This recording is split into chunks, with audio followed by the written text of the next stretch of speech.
ቀጣዩ ጥያቄ السلام عليكم ورحمة الله وبركاته በሀገራችን እየተለመደ የመጣው የመንገድ ላይ ኢፍጣር እንዴት ይታያል ይላል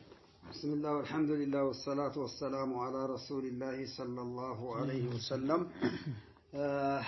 اللهم ارنا الحق حقا وارزقنا اتباعه وارنا الباطل باطلا وارزقنا اجتنابه اللهم اجعلنا هداة مهتدين غير ضالين ولا مضلين سلما لأوليائك حربا لأعدائك نحب بحبك من أحبك ونعادي بأعداءك من عاداك من خلقك የቀረበው ጥያቄ የመንገድ ኢፍጣር አልኢፍጣሩ ሻሪዒ መንገድ ላይ የሚደረገው ኢፍጣር ሱና ነው ተገቢ ነው እዚህ ላይ ማፍጠር አለው ሱና ነው በሚል ኢሳቤ ከሆነ ቢድዓ ነው እንደዛም ባይሆን ያስሐቡ ኢደቱ መናኪር ወንጀል ሴቶች ይቀላቀላሉ ካሜራ አለ እንደ እስላም እንደ ሱና ካሜራ አይቻልም حرام ነው ሴቶች ይቀላቀላሉ ሌላ ደግሞ መስጂድ ጀማዓ ሰዎች ገብቶ እንዳይሰግዱ ያረጋል እዛው ጋር እንዲሰግዱ ያረጋል የመስጂዱ ሻን ቀለል እንዲያደርጉ ያደርጋል